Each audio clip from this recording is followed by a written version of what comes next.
对于第一次戴呼吸机的人来说，有很多东西都是很陌生的。大家看到我戴的这个玩意儿啊，这个是一个耳套，把耳朵可以罩起来。在南方的冬天啊，就不是太冷了。好了，我接着跟大家说，第一次戴呼吸机的人啊，实际上对呼吸机这种新鲜事物其实是很紧张的。你戴上之后，你人还没有睡着的过程中，其实你会感觉到机器的气流，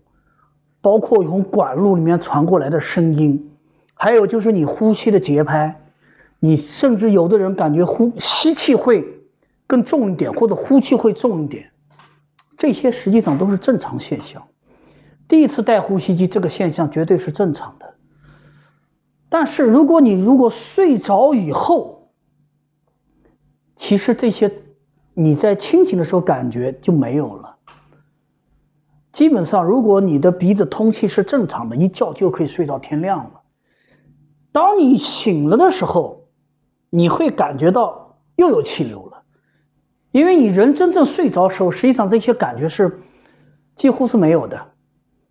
只有说是你在人清醒的时候，你会感觉到机器的气流一下一下一下的吹吸吸呼吸呼的，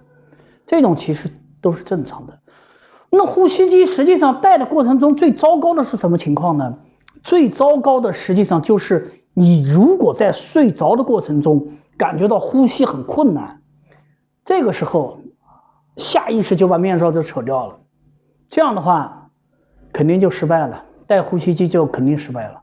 早上一起来，面罩就在床头，一看机器上的时间2个小时、3个小时，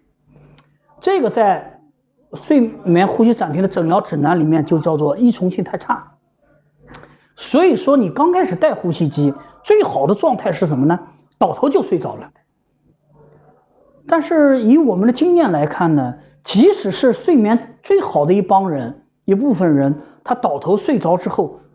他第一次戴呼吸机倒头都有点入睡慢，会很在意这个气流，很在意呼吸机。所以说你第一次戴呼吸机不要太紧张，这些问题是正常的，最主要的是能够1个晚上戴下来，那就没问题了。好，今天跟大家分享到这里，谢谢大家。